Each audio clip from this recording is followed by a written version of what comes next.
Amarnath, Part 4. The Sami had observed every rite. স্বামী কি করেছিলেন না হ্যাড অবজার্ভ মানে পালন করেছিলেন এভরি রাইট মানে প্রত্যেকটা আচার অনুষ্ঠান অব দ্য পিলগ্রিমেজ মানে সেই তীর্থযাত্রীদের। অ্যাজ হি কেম অ্যালোং তার আসার পথে, যখন সে একা পথ হয়ে আসছিলেন তখন তার সমস্ত পিলগ্রিমেজদের আচার অনুষ্ঠান তিনি কী করেছিলেন পালন করে যাচ্ছিলেন। He had told his beads তিনি কী করতেন মানে সেই মুহূর্তে মালা জপ করতে করতে আসছিলেন। টোল্ড হিজ বিডস, কথাটা বিডস মানে হচ্ছে তো পুঁতি বা মালা। টোল্ড হিজ বিডস মানে কি তাহলে মালা জপ করতে করতে আসছিলেন। কেপ্ট ফাস্ট তিনি কিন্তু উপোস রেখেছিলেন। And bath in the ice cold water of 5 stream and bath স্নান করেছিলেন কোথায় in the ice cold waters সেই বরফের মতো ঠান্ডা এরকম একটা জলে অফ 5 স্ট্রিমস ইন সাকসেশন মানে পরপর 5টি নদীর জল যেটা নিশ্চয়ই ঠান্ডা হওয়ার কথা, সেই ঠান্ডা জলে তিনি স্নান করেছিলেন।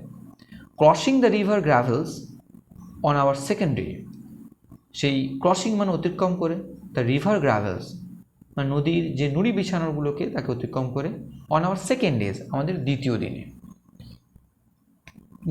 সে কী করেছিলেন ওইগুলোকে মানে অতিক্রম করে গেছিলেন। And now as he enter the cave, এবং এখন যখন সে কী করছে না এন্টার দ্য কেভ গুহার মধ্যে প্রবেশ করছে, ইট সিম টু হিম এটা তার কাছে মনে হচ্ছে অ্যাজ যেন he saw Shiva made visible before him, তার সামনে সে কী করেছে তার মনে হলো সে যেন শিব তার সামনে তিনি দর্শন দিয়েছিলেন বা দর্শন দিলেন বা তিনি মানে শিবকে দেখতে পেয়েছিলেন। অ্যামিডস দ্য বাজিং সেই গুনগুন শব্দের মধ্যে swarming noise of the pilgrim crowd, সেটা কোলাহল একটা শুনতে পাওয়া গেছিল অফ দ্য পিলগ্রিম ক্রাউড সে তীর্থযাত্রীদের ভিড়ে। অ্যান্ড দ্য ওভারহেড মাথার উপরে ফ্লাটারিং অফ দ্য পিজন, আর মাথার উপরে কী ছিল না মানে পায়রা যারা পিজন যারা তারা কী করেছিল না ডানা ঝাপটানোর শব্দের মধ্যে তিনি এটাকে অবজার্ভ করতে পেরেছিলেন। হি নেলড সে হাঁটু গেড়ে বসেছিলেন। অ্যান্ড প্রোস্ট্রেটেড 2 or 3 টাইমস সাষ্টাঙ্গে তিনি প্রণাম করেছিলেন। কতবার 2 থেকে 3 বার। আননোটিসড মানে অলক্ষ্যেই তিনি প্রমাণ করেছিলেন মানে সাষ্টাঙ্গে প্রণাম করেছিলেন। And then afraid lest emotion পাশে তিনি ভাবাবেগ হয়ে আত্মহারা না হয়ে যান, মাইট ওভারকাম হিম যেটা তিনি ভয়ে তিনি আত্মহারা যাতে না হয়ে যান, হি রোজ তিনি উঠেছিলেন। অ্যান্ড সাইলেন্টলি উইথড্রিউ সেখান থেকে চুপিসারে চলে গেছিলেন।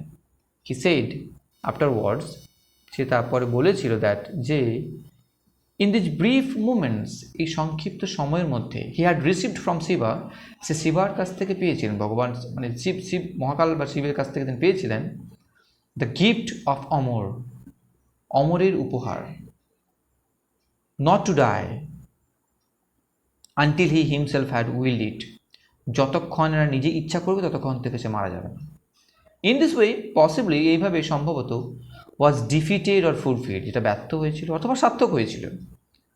দ্যাট প্রিসেন্টিমেন্ট সেই যে ভবিষ্যতে অস্পষ্ট এটা একটা আভাস, হুইচ হ্যাড হন্টেড হিম যেটাকে তাড়া করছিল ফ্রম চাইল্ডহুড তার শৈশবকাল থেকে, that he would meet with death যেটা সে কী করেছিল তার মৃত্যুর সঙ্গে সাক্ষাৎ করে এসেছিল ইন শিবা টেম্পল শিব মন্দিরে, অ্যামংস দ্য মাউন্টেন্স সেই পর্বত বা সেই পর্বতের যে মাঝখান দিয়ে বা পর্বতের চূড়ার মাঝখান দিয়ে শিব মন্দিরের সঙ্গে তিনি কী করেছিলেন শিবা টেম্পল ছিল তার মাঝখানে পর্বতের, সেখান থেকে তিনি সাক্ষাৎ করে এসেছিলেন। আউটসাইড দ্য কেভ সেই গুহার বাইরে দেয়ার ওয়াজ নো ব্রাহ্মণিক এক্সপ্লয়টেশন সেখানে কোনো ব্রাহ্মণ পাণ্ডাদের কোনো শোষণ ছিল না অফ দ্য হেল্পলেস পিপল সে অসহায় লোকজনের। Amarnath is a remarkable for its simplicity and closeness to nature, আর অমরনাথ ছিল খুব উল্লেখযোগ্য তার এই সরলতার জন্য এবং ক্লোজনেস টু নেচার নিবিড় সান্নিধ্যের জন্য প্রকৃতির। বাট কিন্তু দ্য পিলগ্রিমেজ কালমিনেটস কিন্তু সেই তীর্থযাত্রীদের যে চূড়ান্ত পরিণতি তারা কী করেছিল লাভ করেছিল on the great day of Rakshabandhan মানে সেই রাখি বন্ধনের দিনে। And our wrist were tied with the red and yellow thread, এবং আমাদের হাতের কবজিটা কী করতো, বাঁধা থাকতো একটা লাল এবং হলুদ রঙের সুতো দিয়ে। অফ দ্যাট সাক্রামেন্ট, সেই ধর্মীয় আচার বা সংস্কারের।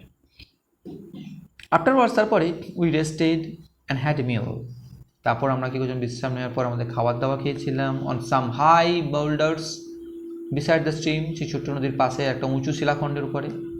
Before returning to our tent, আমাদের তাঁবুতে ফেরার পূর্বে।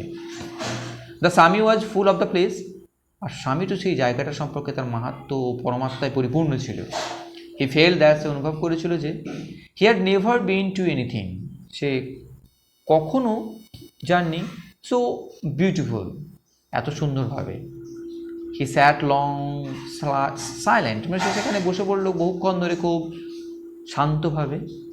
দেন, তারপরে হি সেড, সে বলল ড্রিমিলি, মানে স্বপ্নাবিষ্ট হয়ে, আই ক্যান ওয়েল ইমাজিন, আমি ভালোভাবে কল্পনা করতে পারি, how this cave was first discovered, কীভাবে এই গুহাটা প্রথম ডিসকভার্ড হয়েছিল। এ পার্টি অফ শেফার্ড, একদল মেষপালকরা, ওয়ান সামার ডে, একদিন গ্রীষ্মের দিনে, মাস্ট হ্যাভ লস্ট দেয়ার ফ্লকস, অবশ্য তারা তাদের ভেড়ার দলটাকে হারিয়ে ফেলেছিল। অ্যান্ড ওয়ান্ডার্ড ইন হেয়ার, এখানে ঘুরতে ঘুরতে, ইন সার্চ অফ দেম, তাদের খোঁজে সে এখানে এসে তারা উপস্থিত হয়ে গেছিল। দেন, তারপরে when they came home to the valley, যখন তারা বাড়ি ফিরেছিল তাদের উপত্যকায়, they told, তারা বলেছিল, how they had suddenly came upon Mahadev, তারা কীভাবে হঠাৎ করে